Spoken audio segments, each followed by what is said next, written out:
दोस्तों स्वागत है आपका इनसाइट नॉलेज की टॉप डिफेंस और वर्ल्ड अफेयर से जुड़ी न्यूज में। आज एक बार फिर से डिफेंस और वर्ल्ड अफेयर से जुड़ी काफी बड़ी खबर सामने आ रही है, जिसमें ब्रिटेन के अंदर न्यूक्लियर के क्षेत्र में भारतीय कंपनी ने अपना बोलबाला दर्ज किया है। इसके अलावा रूस की तरफ से न्यूक्लियर कंपोनेंट की सप्लाई भारत को की जाएगी। इसके अलावा भारत का सबसे बड़ा न्यूक्लियर प्रोजेक्ट भी रूस के हाथों में जाता हुआ दिखाई दे रहा है, जो कि अमेरिका के लिए एक बड़ा झटका है। इसके अलावा एक बार फिर से उत्तर प्रदेश को 25,000 करोड़ का बड़ा निवेश डिफेंस सेक्टर में मिला है। इससे पहले हमने आपको बताया था कि किस तरह से सेमीकंडक्टर के क्षेत्र में उत्तर प्रदेश को बड़ी डील मिल रही है, और अब डिफेंस सेक्टर से भी बड़ी खबरें सामने आ रही है। इसके अलावा चीन को काउंटर करने के लिए रूस ब्रह्मोस और S-400 के बाद अपना एक और ब्रह्मास्त्र भारत को देने की तैयारी कर रहा है। इन सभी खबरों के ऊपर इस वीडियो में बात करने वाले हैं, इसीलिए वीडियो को अंत तक जरूर देखिएगा। साथ ही अगर आप हमारे चैनल पर पहली बार आए हैं तो मैं आपको बता दूं,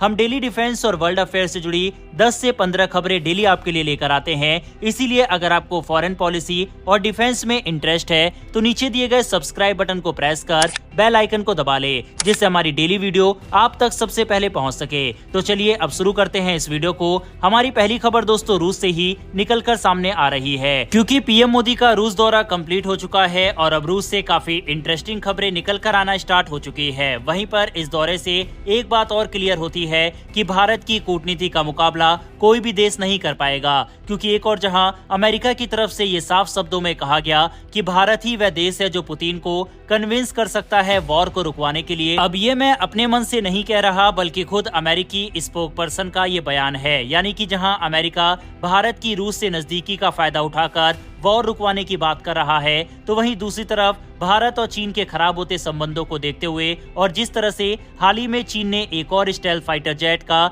निर्माण कर लिया है, जिससे एयर सुपेरियोरिटी के मामले में चाइना के पास भारत से ज्यादा एडवांटेज है, क्योंकि एक तो उसके पास दो स्टेल्थ फाइटर जेट है, वही उनके वायुसेना में मैसिव नंबर में फाइटर जेट है। अगर नेवी और एयरफोर्स को मिला दिया जाए तो इस समय चीन के पास 2000 से भी ज्यादा फाइटर जेट है। वहीं भारत की बात करें तो हमारे पास इस समय फाइटर जेट की शॉर्टेज चल रही है और भारत के पास चीन से आधे फाइटर जेट भी नहीं है। हालांकि चीन का विवाद साउथ चाइना सी में काफी देशों से है, इसलिए भारत के पास इनफ फाइटर जेट है चीन को टैकल करने के लिए। लेकिन चीन के पास इस समय एडवांस फाइटर जेट की फ्लीट तैयार हो रही है और इससे मुकाबला करने के लिए अब रूस सामने आ रहा है और उसने अपनी नई तकनीक का ऑफर भारत को दिया है। हमने ये उम्मीद जताई थी कि जब प्रधानमंत्री नरेंद्र मोदी रूस विजिट पर जाएंगे तो Su-57 को लेकर रूस ऑफर दे सकता है, और अब खबर सामने आ रही है कि रूस की तरफ से अपने 5th जनरेशन फाइटर जेट को ऑफर किया गया है चीन को काउंटर करने के लिए। आपको बता दें, इससे पहले ऑलरेडी चीन को काउंटर करने के लिए रूस अपने एडवांस S-400 डिफेंस सिस्टम को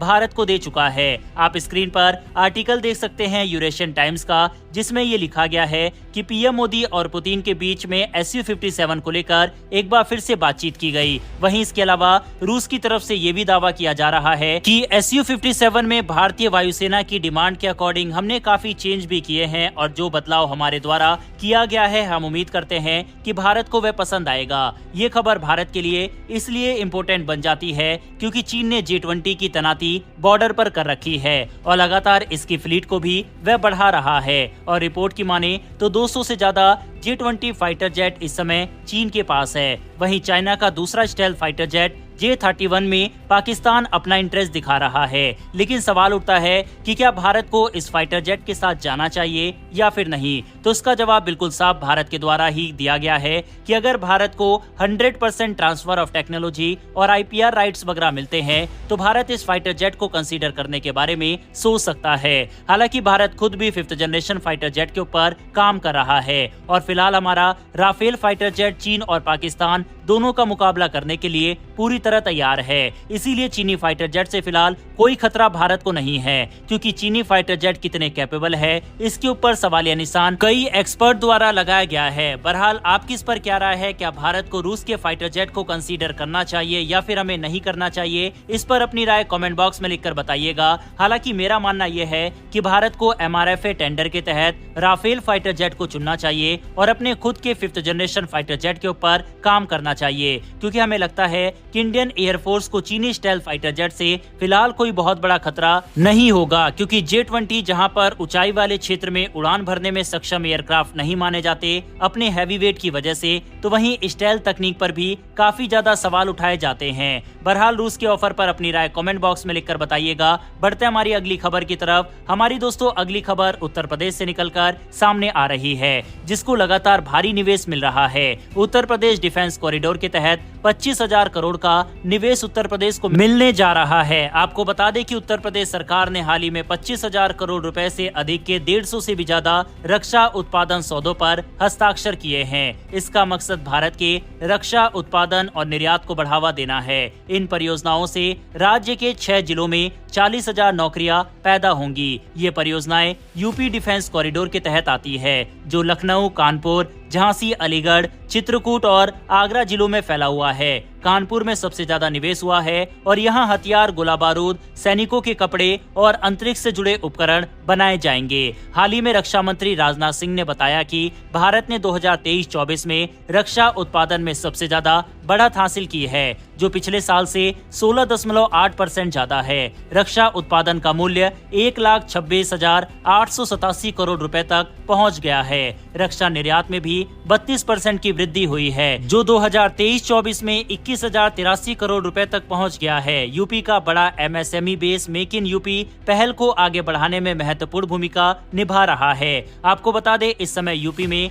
AK-203 राइफल, ब्रह्मोस मिसाइल और अब राफेल फाइटर जेट की फैक्ट्री लगेगी। ये सब निवेश यूपी की पॉलिसी और इनके द्वारा दी जा रही छूट की वजह से हो रहा है। बहरहाल इस विषय पर अपनी राय कमेंट बॉक्स में लिखकर बताइएगा। बढ़ते हमारी अगली खबर की तरफ। हमारी दोस्तों अगली खबर ब्रिटेन से निकलकर सामने आ रही है। जब से ब्रिटेन के नए प्रधानमंत्री ने अपना कार्यभार संभाला है, तब से ब्रिटेन से काफी अच्छी खबर भारत के लिए निकलकर सामने आ रही है, जिसमें फ्री ट्रेड एग्रीमेंट को लेकर सरकार के द्वारा ये कहा गया है कि हम आगे इसको जल्दी भारत के साथ साइन करने को लेकर बातचीत करेंगे। वहीं रोल्स रॉयस की तरफ से भारत को 6th जनरेशन जेट इंजन का ऑफर दिया गया। और अब खबर आ रही है न्यूक्लियर सेक्टर से। बाकायदा आप स्क्रीन पर आर्टिकल देख सकते हैं। खबर कुछ इस प्रकार है कि ब्रिटेन के अंदर इंडियन फैमिली डायनेस्टी के द्वारा न्यूक्लियर पावर रिएक्टर को बनाया जाएगा। माधवानी परिवार, जो एक बड़ा भारतीय बिजनेस घराना है, GE के साथ मिलकर यूके में छोटे मॉड्यूलर रिएक्टर SMR लाने की तैयारी कर रहा है। इसे प्रोजेक्ट क्वासर कहा जा रहा है। इस प्रोजेक्ट का मकसद है यूके में नई और सस्ती बिजली बनाना और पुराने बिजली संयंत्रों को बदलना। ये जलवायु परिवर्तन से लड़ने में भी मदद करेगा। माधवानी परिवार और GE हिटाची इस प्रोजेक्ट में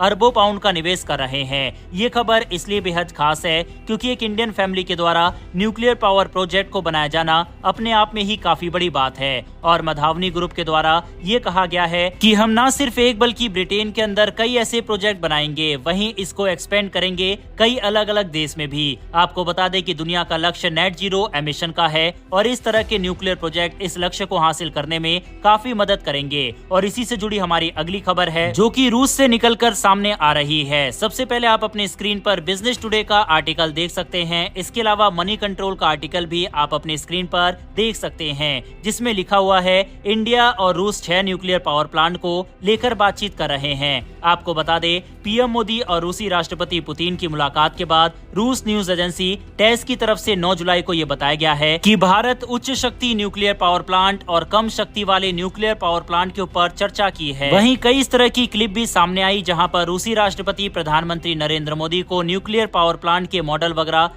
दिखाई दिए हैं। इसके अलावा फ्लोटिंग पावर प्लांट तकनीक जो कि रूस के पास है, उसको भी भारतीय प्रधानमंत्री को पुतिन की तरफ से दिखाया गया था। फ्लोटिंग पावर प्लांट का मतलब यह है कि एक पूरा का पूरा पावर प्लांट समुद्र के ऊपर जहाज पर होगा। वह ऊर्जा देगा पर्टिकुलर रीजन को, और इसका ऑफर 2 महीने पहले ही रूस के द्वारा दिया गया था। इसके अलावा रूस की तरफ से ये भी कहा गया है कि आने वाले समय में रूस लॉन्ग टर्म के लिए भारत को यूरेनियम भी सप्लाई करेगा। आपको बता दें, यूरेनियम का उपयोग न सिर्फ न्यूक्लियर पावर प्लांट में किया जाता है, बल्कि न्यूक्लियर हथियार को बनाने में भी किया जाता है। हाल फिलहाल में हमने देखा है कि भारत ने तेजी से अपने न्यूक्लियर हथियारों की संख्या को बढ़ाया है, और पहली बार ऐसा हुआ है कि जब भारत के न्यूक्लियर हथियार पाकिस्तान से भी ज्यादा हुए हैं। वरना हमेशा से भारत के न्यूक्लियर हथियार संख्या के मामले में पाकिस्तान से 15-20 कम ही होते थे, लेकिन अब भारत ने पाकिस्तान को इस मामले में ओवरटेक कर दिया है। वहीं पर दोस्तों खास बात यह भी है कि भारत को न्यूक्लियर सप्लाई ग्रुप यानी कि की एनएसजी का मेंबर होना जरूरी था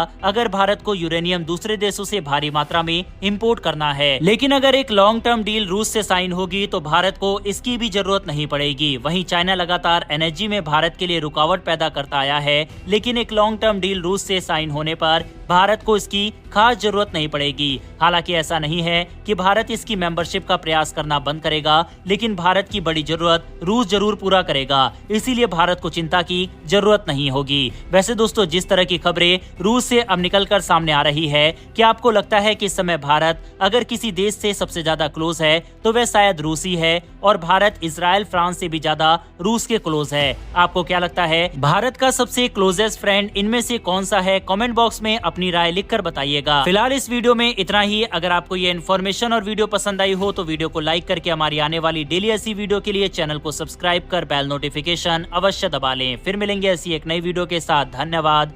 जय हिंद।